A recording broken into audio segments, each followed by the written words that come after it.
जय श्री राम मित्रों, आज हम इस कहानी के माध्यम से आपको यह बताएंगे नर तोता ने माता सीता को क्यों दिया था शराब। चलो कहानी शुरू करते हैं। एक गर्भवती के शाप के कारण सीता जी को सहना पड़ा था वियोग। सनातन धर्म के ग्रंथों में बताया गया है कि बुरे कर्मों का फल हमेशा बुरा ही मिलता है, चाहे वह इंसान हो या फिर ईश्वर। इसका एक उदाहरण माता सीता का है, जिसका जिक्र रामायण में किया गया है। दरअसल रामायण कई भाषाओं में लिखी गई है। अलग अलग रामायण में कई तरह की दंत कथाएं मिलती हैं, जिनसे कई लोग परिचित नहीं हैं। इस कथा के अनुसार माता सीता को एक तोते का शाप मिला था, जिसकी वजह से उनको भगवान राम से अलग रहना पड़ा।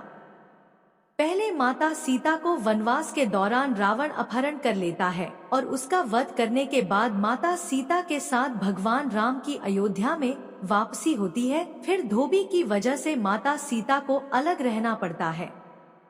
हम सबके मन में सवाल उठता है कि राम तो भगवान है, फिर वह अपनी पत्नी से अलग क्यों रहे। विवाह पंचमी के अवसर पर आइए जानते हैं इससे जुड़ी एक कहानी के बारे में। बगीचे में सहेलियों के साथ थी माता सीता। कथा के अनुसार माता सीता बाल्यावस्था में अपनी सहेलियों के साथ बगीचे में खेल रही थी। वहीं बगीचे में एक तोता का जोड़ा पेड़ पर बैठा था। तोता का जोड़ा भगवान राम और माता सीता के बारे में बातें कह रहा था।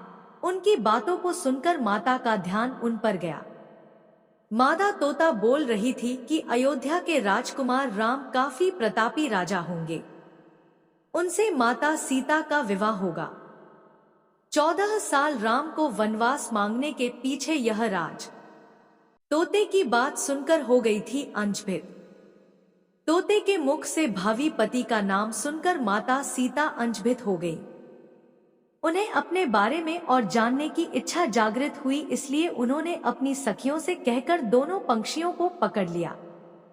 फिर उन दोनों को पुचकारक पूछा कि भविष्य के बारे में इतना ज्ञान कहाँ से प्राप्त हुआ। तब पंछियों ने बताया कि इससे पहले हम महर्षि वाल्मीकि के आश्रम में रहते थे, जहाँ हर रोज राम और सीता के जीवन के बारे में बताया जाता है। इसलिए उनको दोनों के बारे में हर चीज कंठस्थ याद हो गई है। अपवित्र होने के बाद भी पवित्र मानी जाती हैं ये 5 चीजें। सीता जी के सवालों के जवाब देते रहे तोतों का जोड़ा। सीता जी ने पंछियों से कहा कि जिस जानक पुत्री सीता की तुम लोग बात कर रहे हो, वह मैं ही हूँ। मुझे मेरे और राम के बारे में और भी बातें जाननी हैं। तब नर तोता ने कहा कि हे सीता, आपका विवाह अयोध्या के राजा दशरथ के ज्येष्ठ पुत्र राम के साथ आपका विवाह होगा और आपकी जोड़ी तीनों लोकों में सबसे अद्भुत होगी।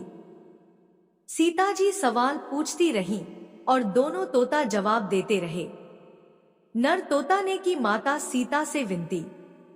नर तोता ने की माता सीता से विनती। सीता जी ने कहा कि जब तक मेरा विवाह नहीं हो जाता तुम दोनों मेरे साथ राजमहल में रहोगे और तुम वहां सारी सुख सुविधाएं मिलेंगी। सीता जी की बात सुनकर तोता का जोड़ा घबरा गया। तब नर तोता ने कहा, है जनक पुत्री, हम गगन के पंछी हैं, इसलिए पिंजरे में बंद रहकर हम जीवित नहीं रह पाएंगे, इसलिए हमको आजाद कर दीजिए। तोते ने इसके लिए बहुत याचना की। तब सीताजी ने नर तोते को छोड़ दिया, लेकिन मादा तोता को नहीं छोड़ा और कहा कि यह मेरे साथ रहेगी। तोता ने दिया माता सीता को शाप। नर तोता ने कहा कि मेरी पत्नी गर्भवती है, इसलिए ऐसे समय पर उसको जाने दे। हम दोनों एक दूसरे का वियोग सहन नहीं कर सकते, इसलिए आप मेरी पत्नी को जाने दें। लेकिन सीताजी ने उसकी एक न सुनी। इस पर मादा तोता को बहुत गुस्सा आया और शाप दिया कि जिस तरह तुमने गर्भावस्था में मेरे पति से मुझको अलग कर दिया है, वैसे ही गर्भावस्था के दौरान तुमको भी पति वियोग सहना पड़ेगा। इतना कहते ही मादा तोता ने अपने प्राण त्याग दिए। इस तरह हुआ वियोग। मादा तोता के प्राण त्यागने के कुछ समय बाद नर तोता के पत्नी वियोग में प्राण चले गए। इससे माता सीता को बहुत दुख हुआ, लेकिन तब तक बहुत देर हो चुकी थी। बताया जाता है कि अगले जन्म में तोता वही धोबी था जिसने माता सीता के चरित्र पर उंगली उठाई थी, जिसके बाद भगवान राम ने सीता का गर्भावस्था के दौरान त्याग कर दिया। तब माता सीता महर्षि वाल्मीकि के आश्रम पहुंची और वहां उन्होंने लवकुश को जन्म दिया। देवी सीता के वियोग की अन्य कथा भी है। देवी सीता के वियोग की कथा अन्य पुराणों में यह भी मिलती है कि उनका संबंध देवर्षि नारद से माना जाता है। कथा के अनुसार एक बार नारद जी को अभिमान हो गया था कि कामदेव भी उनकी तपस्या और ब्रह्मचर्य को भंग नहीं कर सकता। उन्होंने यह बात अभिमान में शिवजी के बाद श्रीहरि को बताई। तब श्रीहरि ने एक योजना बनाई कि नारद को इस बात का घमंड हो गया है, जो कि सही नहीं है। इसके लिए उन्होंने एक योजना बनाई और माया रची। भगवान विष्णु ने नारद जी के सामने रची माया। जैसे ही श्रीहरि से प्रणाम करके नारद मुनि आगे बढ़े, तब उनको एक भवन दिखाई दिया जहां राजकुमारी विश्वमोहिनी को देखकर वह मोहित हो गए।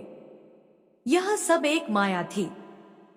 राजकुमारी का रूप नारद जी का तब भंग कर चुका था और वह राजकुमारी को पाने के लिए भगवान विष्णु के शरण में पहुंचे और कहा कि हे प्रभु, आप मुझे अपना श्रीहरि का सुंदर रूप दे दीजिए।